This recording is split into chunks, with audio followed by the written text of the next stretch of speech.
¿Ahora? ¿Está bien?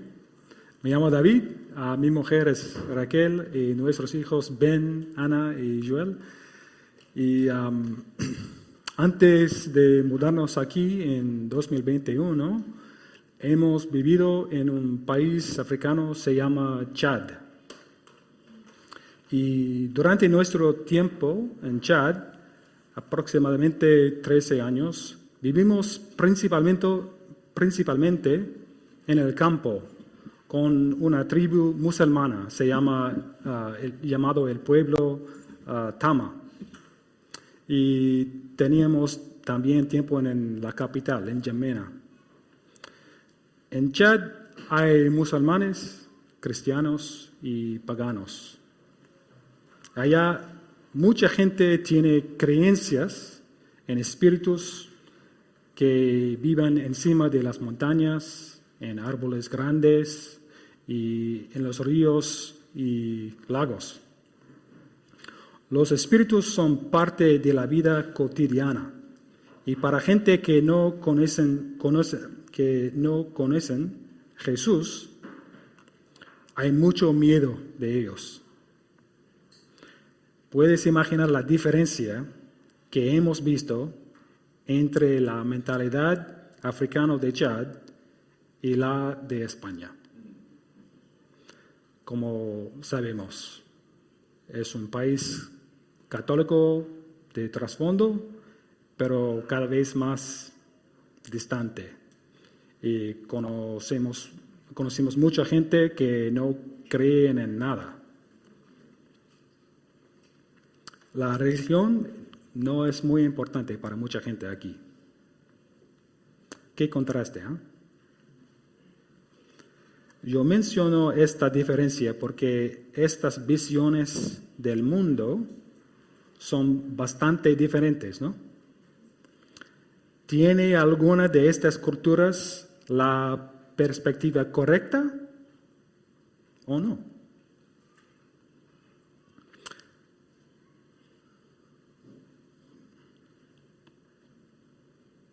¿Cómo podemos distinguir lo que es correcto? Es una pregunta. ¿Cómo podemos distinguir lo que es correcto? La perspectiva africana, perspectiva europea. ¿Ideas? Por la Biblia, perfecto. Exacto. No es algo de complicado.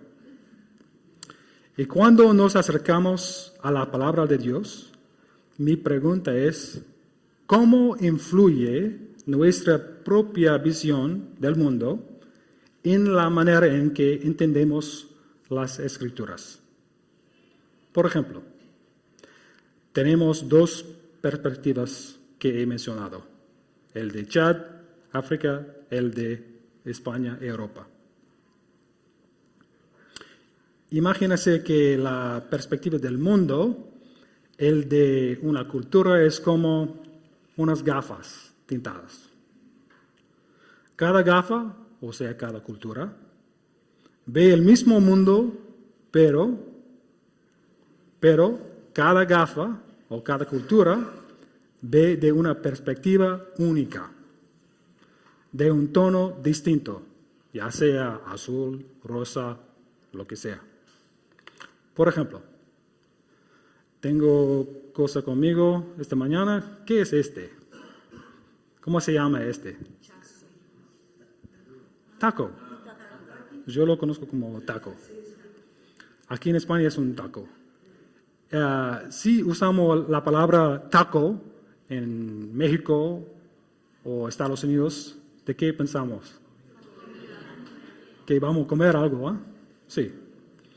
El contexto afecta el sentido de nuestras palabras. Y cuando leemos la Biblia, nuestra visión del mundo, nuestra perspectiva de lo que es lógico, justo, real, son de una manera u otra influidos por las Escrituras. Es normal, es bien, está bien. Pero de vez en cuando nuestra visión del mundo no es igual a la de los escritores de la Biblia. ¿Y por qué no? Porque sus perspectivas son muy antiguas, de más de 2000 años. Porque hablaban idiomas distintos: hebreo, arameo, griego. El mundo de esa época no tenía coches, ni método científico, ni vacunas, ni Instagram, las cosas que influyen en nuestra cultura. Al mismo tiempo, sus perspectivas del mundo influyeron mucho cómo la Biblia se escribió. O sea, es posible que hay conceptos, valores y cosas fundamentales de los escritores de la Biblia que no son parte de cómo vemos el mundo hoy. Y por eso es posible que tengamos que ver las Escrituras como ellos entendieron el mundo. Y si intentamos entender ese mundo, habrá cosas en las Escrituras que podremos entender y valorar más. Hoy vamos a ver el Salmo 82. Este salmo habla de cosas que quizás para nosotros son raros, extraños. Habla del consejo divino. ¿Qué es el consejo divino? Habla de otros dioses. ¿Quiénes son estos otros dioses? Tenemos por lo menos dos opciones para interpretar el Salmo. Podemos leer estas extrañas palabras e intentar encajarlas en nuestra propia visión del mundo, y a menudo tenemos que cambiar sus sentidos para bien encajarlas. La otra opción es cambiar o bien agrandar nuestra perspectiva. Es como cuando nos estamos preparando para ir de camping, como los jóvenes hicieron la semana pasada en el Chorro. El primer año cuando hicimos el camping aquí en España, teníamos un coche de 5 plazas, un Dacia Sandero. Somos 5 personas. Tenemos una tienda de campaña, una estufa de camping, una mesa portable, sillas, sin mencionar las cosas como la ropa para cada uno.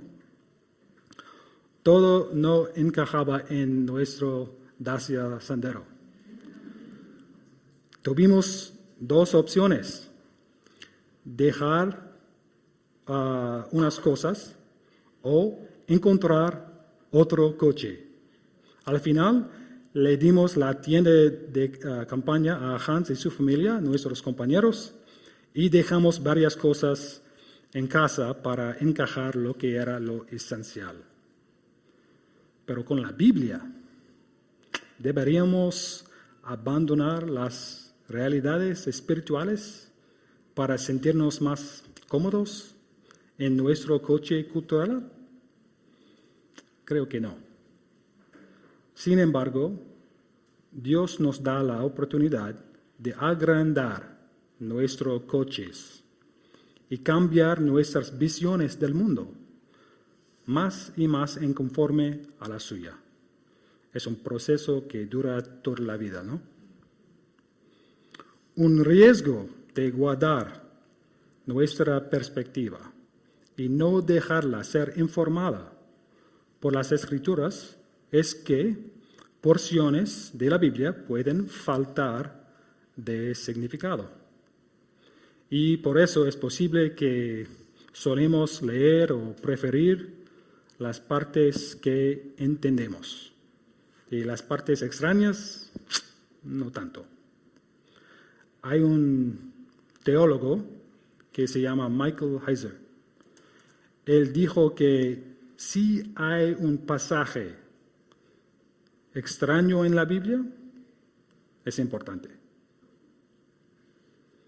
¿Estamos listos para quizás agrandar nuestra perspectiva y dejar la palabra de Dios informar nuestra visión del mundo? Vamos. Bueno, leamos el Salmo 82. ¿Alguien puede leerlo?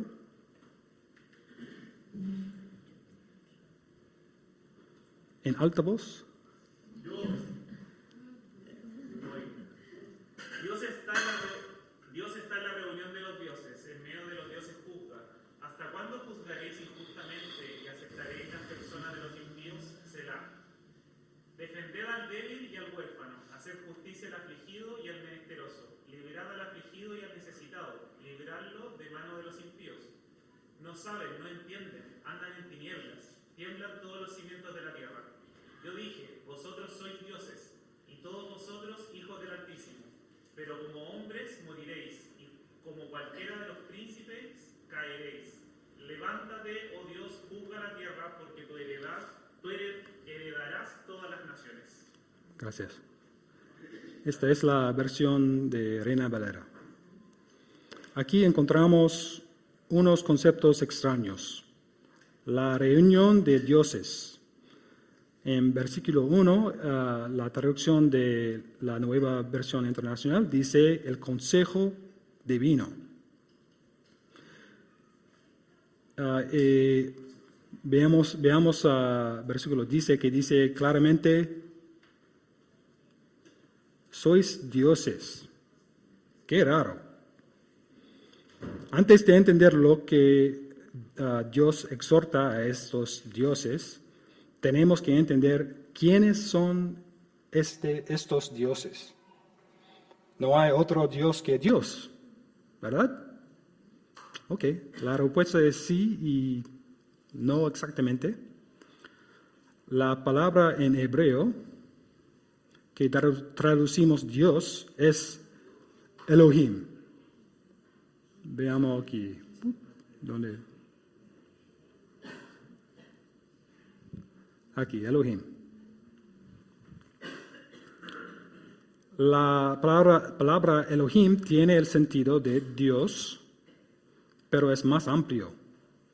Puede referirse a otros seres espirituales también. Por ejemplo, ángeles y el espíritu de Samuel, cuando la bruja de Endor, en 1 Samuel capítulo 28, levantó su espíritu, otro pasaje muy raro, pero su Elohim estaba levantado. Y aquí también se refiere a la reunión de los dioses. Es la misma palabra, Elohim, para todos. Esta palabra Elohim en hebreo puede ser singular o bien plural. Entonces, Elohim puede significar Dios o dioses, ser celestial o seres celestiales. Entonces, si situamos la palabra Elohim en el primer versículo, se lea así. Elohim está en la reunión de los Elohim. Para bien entender el contexto en este pasaje, quizás tenemos que cambiar o bien mejor agrandar nuestra visión del mundo. Para los escritores de la Biblia, la palabra Elohim tiene el sentido de ser espiritual. Si situamos el término ser espiritual por Dios en versículo 1 y 6, se lee así. El ser espiritual está en la reunión de los seres espirituales. En medio de los seres espirituales, juzga. Y el versículo 6, yo dije, vosotros sois seres espirituales, y todos vosotros hijos del Altísimo. Entonces, es más claro de un lado de entender estos versículos, pero es muy curioso. ¿Cómo Dios puede tener seres espirituales que Él llama hijos? ¿Qué locura es eso? Pero esto es lo que Él dice. Lo que entendemos de este salmo es que Dios, Elohim, creó seres espirituales que Él trata como sus hijos. Y ellos eran parte de un grupo de seres espirituales, Elohim, que funcionaba como un consejo o reunión. Wow. Entonces, somos seres humanos y somos de la familia de Dios, según Efesios 2:19. Y al mismo tiempo, Dios tiene una familia celestial de seres espirituales que forman parte de un consejo. ¿Qué hace un consejo? Según Google, un consejo asesora, administra o dirige una entidad o una opinión o recomendación para guiar una acción.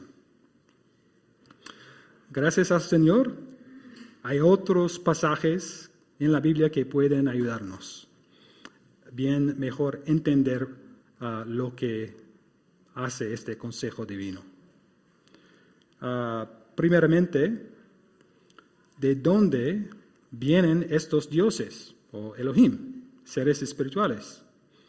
Job nos da una ventana por mirar sus principios. Si alguien puede leer Job 38, 4-7.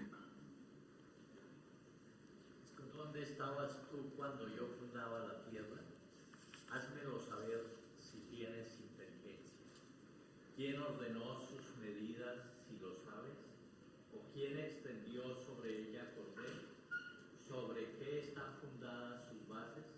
¿O quién puso su piedra angular cuando alababan todas las estrellas del alma y se regocijaban como los hijos de Dios?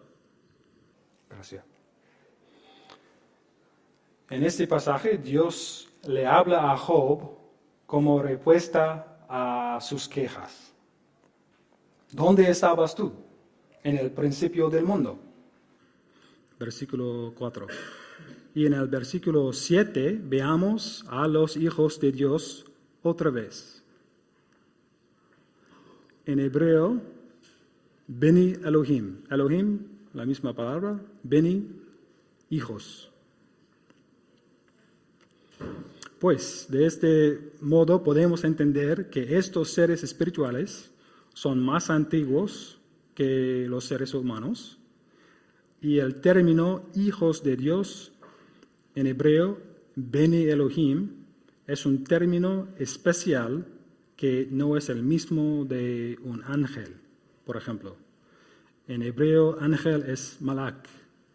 Malak significa mensajero. Entonces, los hijos de Dios no son solamente los mensajeros, sino su trabajo es más administrar.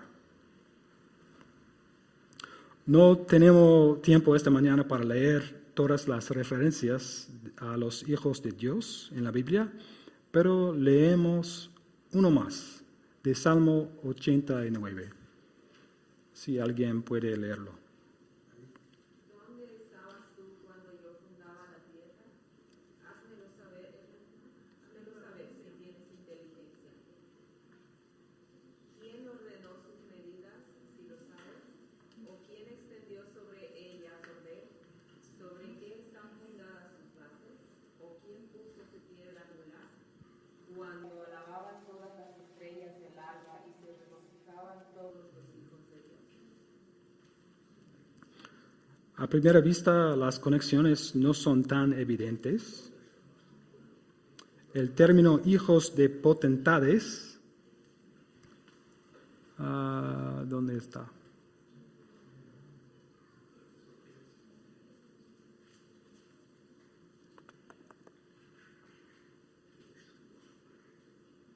No es Salmo, es... Perdón.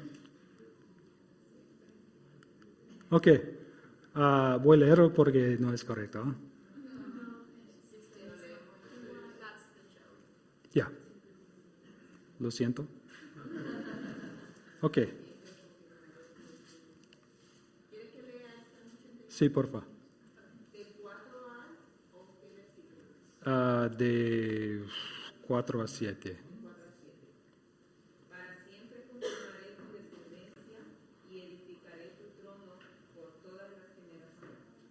Celebrarán los cielos tus maravillas, oh Jehová, tu verdad también en la congregación de los santos.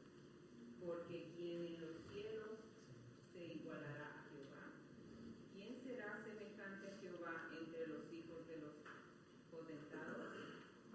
Dios temible en la gran congregación de los santos y formidable sobre todos cuantos están alrededor de él. Gracias. Vale. El término hijos de potentades es el mismo en hebreo. Entonces es hijos de Dios, Beni Elohim. Que tenía diapositiva en hebreo también, pero evidentemente no está aquí. Puede verlo. Sí. En la versión Canon sí viene como tú lo quieres explicar, que dice asamblea de los santos, y le dice mi nombre hebreo mal. Vale. Aquí sí lo Ok. dice, pero ahí no. Vale. Esa es justamente Sí. viendo lo que está diciendo igual. Sí, se depende de la traducción. Hijos de Dios, hijos de potestades, hijos de los santos. Entonces, en este contexto, santo se refiere a los hijos de Dios en congregación, el consejo de seres espirituales. Además, en Salmo 89, dice sin duda que los hijos de Dios no se comparan con Dios, su creador. Dios es distinto y no tiene igual. No hay debate. El libro de Dr. Michael Heiser, El Reino Invisible, me ayudó mucho a comprender este tema. Él contesta a la pregunta, ¿por qué Dios necesita seres espirituales para administrar? Su respuesta es simple y memorable. ¿De qué necesita Dios con humanos? Su respuesta,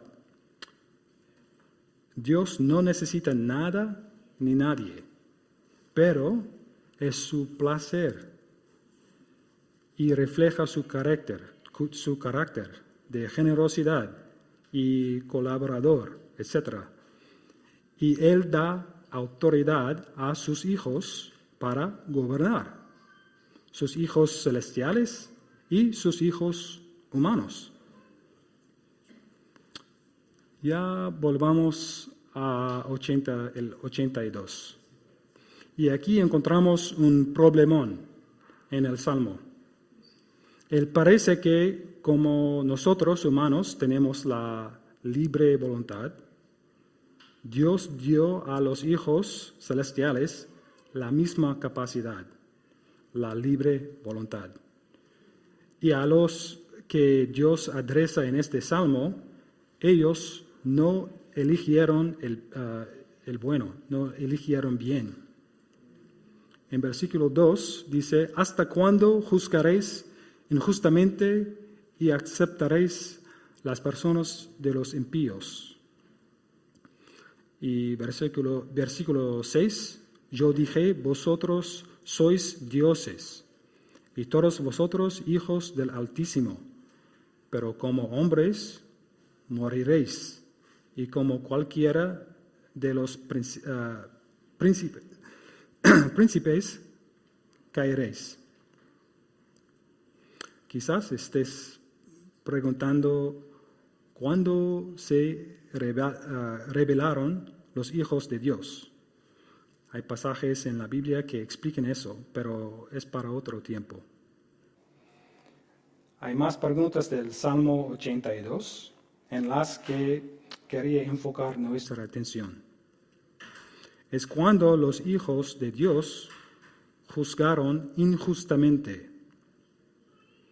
Porque los hijos de Dios tenían responsabilidad para defender el débil y el huérfano.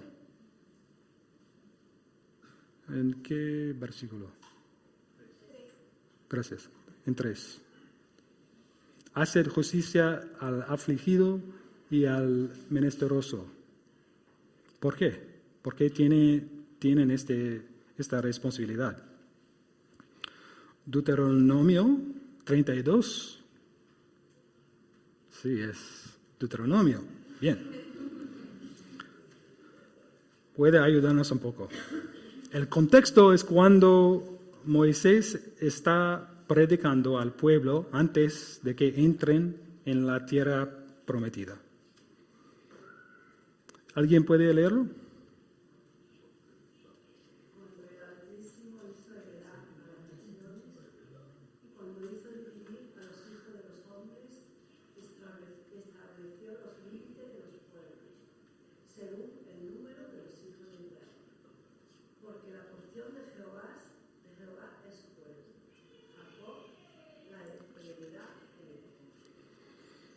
Gracias.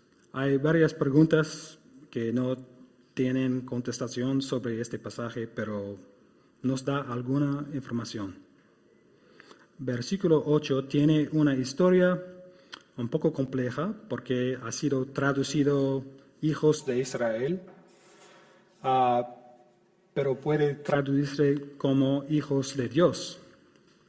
La discrepancia viene de diferencias de manuscrito. De la descubierta de los rollos del Mar Muerto, sabemos que hijos de Dios es el correcto y lo más antiguo. Es lógico también porque el contexto de este pasaje es cuando Dios dividió las naciones después de Babel. No había Israel en esa época.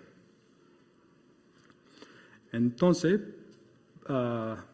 puede ser traducido cuando el Altísimo hizo heredar a las naciones, cuando hizo dividir a los hijos de Dios. Estableció los límites de los pueblos, según el número... hijos de los hombres, estableció los límites de los pueblos, según el número de los hijos de Dios. Pues, ¿qué podemos aprender? Primeramente, es Dios que dividió a los humanos en pueblos. Y sabemos la historia de Babel en Génesis 11. Él fue que les dio idiomas distintos. Y de Deuteronomio aprendemos que Dios dio las naciones a los hijos de Dios, los Beni Elohim, salvo un pueblo, como él dice en el 9, Jacob, la heredad que le tocó. Dios eligió Israel. La implicación de este evento es que Dios dio la administración de las naciones a los Beni Elohim, los hijos celestiales. Del Salmo 82 vimos que en algún momento unos se rebelaron. Y la consecuencia de sus acciones es que serán juzgados por Dios y como hombres morirán. Otra consecuencia es que las naciones están sometidas a las principalidades malas. O sea, no es solamente que hay gobernantes que controlan países. Detrás, en el mundo que no se ve, hay personas espirituales que gobiernan injustamente.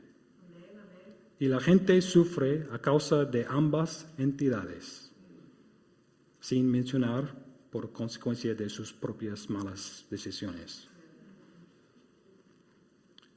Y por eso Jesucristo vino al mundo. Podemos resumir su ministerio de esta manera. Él vino para predicar y mostrar el Evangelio. Él sanó a la gente, mostrando que tiene el poder de dar vida y vencer la muerte. Él expulsó espíritus malos de las personas para reclamar los hijos humanos de los rebeldes hijos celestiales. Él murió y se resucitó para ganar la victoria definitiva sobre la muerte, el pecado y todos principados. Y Él envió sus discípulos a las naciones para completar su misión de rescate. En el Nuevo Testamento, Pablo se refiere a los rebeldes hijos de Dios en Efesios 6:12. ¿Alguien puede leerlo? Porque no tenemos lucha contra sangre y carne, sino contra principados, contra potestades, contra los gobernadores de las tinieblas de este siglo, contra huestes espirituales de maldad en las regiones celestiales. Estos términos refieren a administración, de gobernanza, de jerarquía y de territorio. Entonces, habla del consejo divino. Cuando Pablo dice que nuestra lucha no es contra sangre y carne, él nos redirige a la guerra espiritual contra los hijos celestiales que gobiernan las naciones, pero están en rebelión contra el Señor. La tribu que he mencionado al principio, el pueblo Tama, cuando empezamos nuestro ministerio con ellos, no conocíamos nadie que tuvo una relación con Jesús. Gracias a Dios, hoy hay unos creyentes, pero muy pocos. Todavía hay pueblos no alcanzados que aún siguen bajo la autoridad de seres espirituales en rebelión de nuestro Señor durante décadas, durante siglos. Es la misión del cuerpo de Cristo de liberar la gente que están en cautiverio por el nombre y autoridad de nuestro Señor Jesús. Quería concluir con uno de mis favoritos versículos que también es un poco raro. 1 Corintios 6:3. ¿O no sabéis que hemos de juzgar a los ángeles? ¿Cuánto más las cosas de esta vida? Pablo nos dice que un día nosotros vamos a juzgar seres celestiales. Wow. Entonces, vivamos de una manera en esta vida que refleja esta realidad, en cómo tratamos los demás, en cómo nos enfocamos en la batalla espiritual y cómo tomamos segundos de valentía para reclamar las naciones. El Padre es digno. Su Hijo único, Jesús, es todopoderoso. El Espíritu Santo nos ayuda hasta el fin del mundo. Amén.